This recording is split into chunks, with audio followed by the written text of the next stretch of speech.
How's it going, everybody? Today is Friday, and I'm happier than normal because I do not have to go to work today. Yes, today is a mini vacation of sorts. Today we are going on a little couples retreat with some of the couples in the church, and we are going to be spending today and tomorrow away. Time for me to go home. I'm going to get ready for the babysitter to come. I'm going to edit a special video, which you guys will hear about at the end of this video. But today we're going to be talking about ways to save money. How do I save money? How can I be more frugal? And I'm going to give you some things that I do, the mentality you need to have. That's what we're going to be talking about today. Of course, I'm going to be enjoying the time with my wife, but you guys will enjoy some of the nice places we visit today. You're going to see some of the drive, some of the whatever. But without further ado, let's get into it. So first, mentality. Okay, so why do we even need to save money or be frugal in the first place? First of all, it's to be a good steward of what the Lord has given us. He that is faithful in least shall be faithful in much. And everything that God has given us, we're accountable for. Our time, our efforts, our love, our affections, and our money. So we want to be a good steward. But secondly, we need to provide for our own. The Bible says, if any man provide not for his own, he is worse than an infidel. Then you want to be a blessing to others.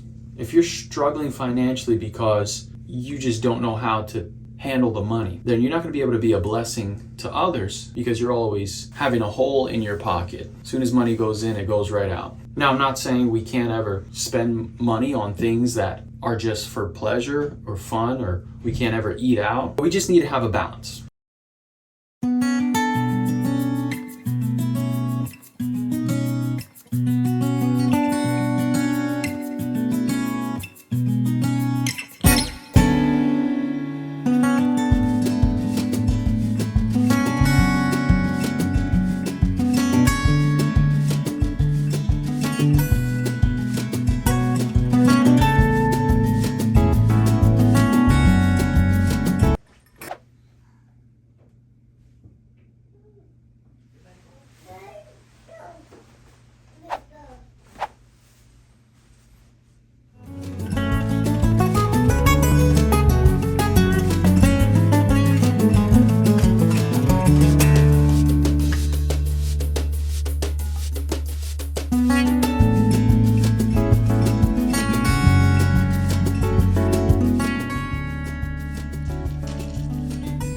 So I just thought of a good example of this. These shoes are brand new. And you may look at my closet and say, you got a lot of shoes. True. But I would say 75% of those shoes came from high school. I haven't bought that many shoes after high school. Then, these shoes here, for example, these were free off of Shein. This jacket was a gift from my sister. This shirt, $12 on Amazon. And these pants were $5 at Burlington. So, you know, I don't have the best style in the world, but if you know how to dress nice, you don't need to spend a ton of money on clothes. Makes me feel even better. And I'm being a good steward of my money, and it leaves me free to be a blessing to others.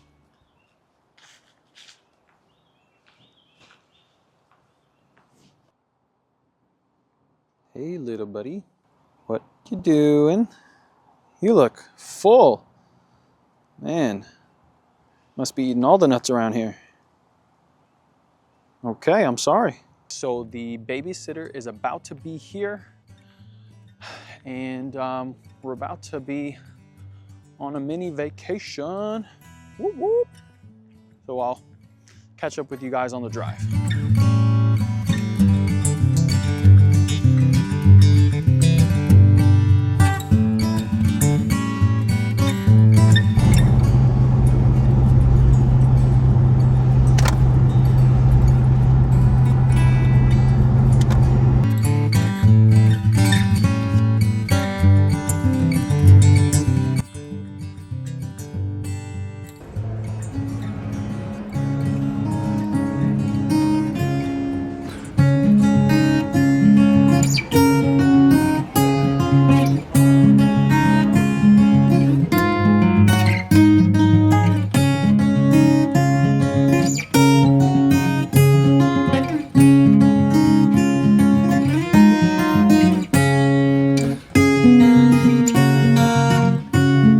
right, so we just arrived at the Kettle Kitchen, I think. Don't fact check me. But we're gonna have a good time here. Some people in the group went to go ride some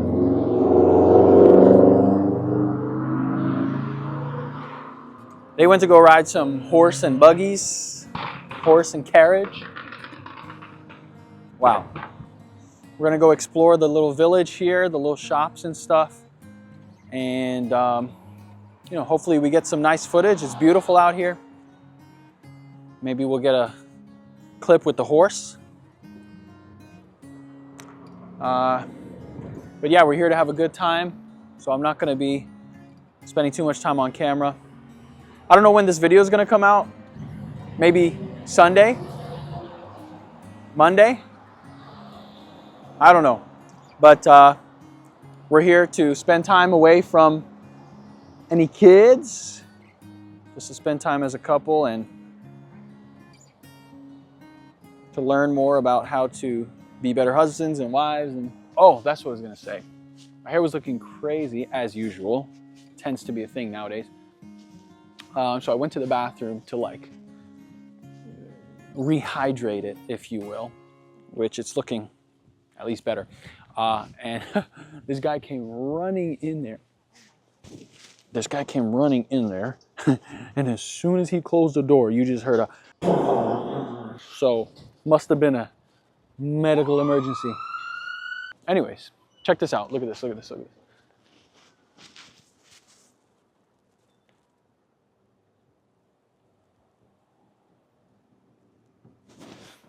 Nice, right? See ya. Okay, we are thoroughly tired. We're hungry. I got my homemade kettle cooked chips here. They taste amazing. But we've been saving our appetite all day. It is now almost 3:30 and we are about to go to the smorgasbord. That's a funny word. Smorgasbord. Sounds like s'more. Anyway, we're going there. It's all you can eat buffet, basically. We are hungry. My hair looks crazy again.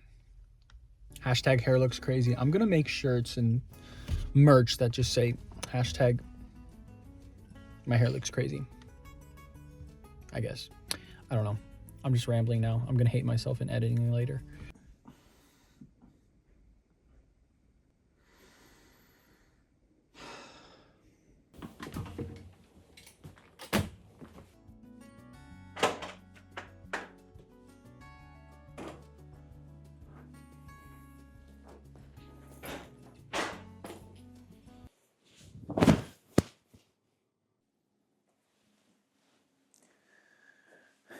Okay, so we've had our fun for today, but let me give you guys some practical tips on how you can be frugal, save money. These are in no particular order, but let's start off with this. Coffee. If you're not a coffee drinker, whatever your drink of choice is, you know, an easy way to save money is to make coffee at home. You spend an average of $6 a cup when you go out. Maybe you get several cups a day. You know, you can save a lot of money just from making it at home. You're maybe spending like a penny on a filter and I don't know, another 25 cents on the coffee, and then water, get it from the tap. You make it from home and you probably get more coffee and you can make it just the way you like it for much less. That's one of the things that I do. Another thing is cooking food at home. Eating out, obviously, we know is very expensive. But also if you cook your own food, then you can make enough to have leftovers, and now you've got another meal for the next day. Let's say you can take it to work or to church, and instead of having to eat out, once again, you can save money by just heating up the leftovers from the day before.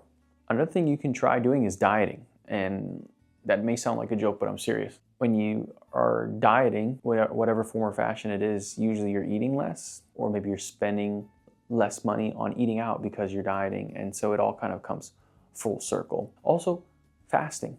It works for me. I typically will eat dinner around 7 o'clock at night, 7:30, and I won't eat again until lunch the next day around 1 p.m. And it's had some good results. But it also helps you save money. If you don't need to eat, then what are you spending money on?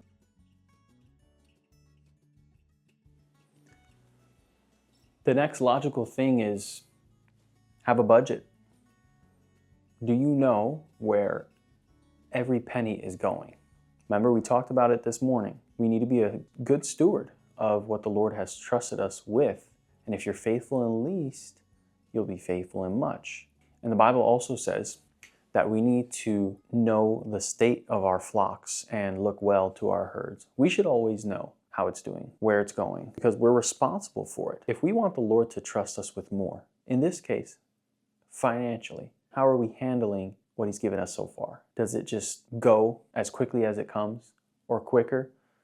And we don't know what happened to it. We can't give an answer to where it's going. Well, then why would God bless us with more? And we're not being a good steward. We're not being faithful and trustworthy. In Proverbs, I think I'm going to paraphrase a little bit, but it talks about how putting your trust or depending on an unfaithful man is like a broken tooth and a foot out of joint. Every time you try to depend on it, it's just going to cause you pain. Is that what you're doing to the Lord? Well, then we need to be faithful and a good steward with the things that we're responsible for, that the Lord has given us. So have a budget, and you're going to learn there's more room in the budget, and you have more money than you initially thought. Also, now you can put it in the budget to save money. And you'll really start to reconsider how you spend your money once you see where it's actually being spent. But most people don't want to think about it because they know that it's not good, and they'd have to change some of their habits. And another way to save money is just work more. Sometimes we can work more than we really think we can. We don't need as much rest as we think we do because we have a lot of downtime and leisure time and pleasure time, and that's the stuff we actually don't want to give up. But if you're serious about this thing of getting your finances straight, you can find the time to work more. All those free times and those extra minutes here and there, the extra hours there that we used to use for pleasure, you need to fight to use them to earn more money if you really need it. But are you actually that serious about it? Here's my last tip for you. I would learn, if you really want to save money, I would learn how to do stuff myself. Become resourceful. Become handy. And this is not just for guys. Ladies don't need to be helpless or clueless. Learn stuff. Learn things that are skills, valuable skills that are worth money. First of all, you can use them to make money, to earn money. But you can also learn these skills and trades and things simply to save money. I would learn plumbing, just the basics, so you can do most of the things at the house yourself. A lot of things that we think are so complicated, and they're really simple because knowledge is power. I would learn plumbing. I would learn electrical, just the basics. You're going to pay a lot of money for somebody to do something that if you actually knew how easy it was, you'd kick yourself. Yeah, it takes a little time and effort, but it's well worth the money saved. So get under somebody who knows what they're doing and say, show me, teach me, please, I'm willing to learn. I learned a little bit about mechanical stuff. Can you change your own oil? And nowadays, you're going to pay over $100 to change your oil, depending on where you go. Learn this stuff. And it's so simple once you learn that you're going to hate paying somebody so much money. The final practical way you can save money is you can learn how to cut your own hair. That goes for guys and girls, ladies, men. I started cutting hair when I was 14. I took what little money I had and I bought a set of beard trimmers, not hair clippers, professional stuff. No, it was like $5 beard trimmers. And I went on YouTube and I learned how to cut my own hair with those things. And eventually I got so good, I'm still 14 years old, to where I asked my best friend, would you let me cut your hair?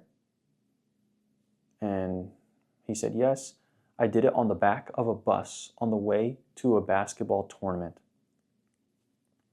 I gave him a Brooklyn. If you don't know what that is, look it up.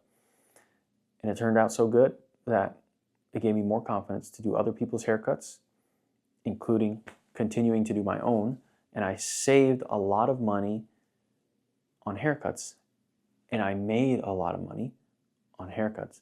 And then And so if you want to learn how to cut your own hair, you could be maybe a mother who wants to cut their son's hair, or a teenager like I was, 14 years old, 15, 16, 17, 18, and you want to learn how to cut your own hair because maybe you're tired of what your parents make you do with your haircuts because you don't pay for it. Or you just want to save money on haircuts and you're tired of paying the barber. Let me tell you something. As soon as you learn how to cut your own hair and you realize how well you can do it on your own, you're going to hate paying the barber so much money and a tip just to do something you could do at the house. So if you want to learn how to do that, I have a hair cutting series coming out. And lucky for you, I'm putting the first video right here.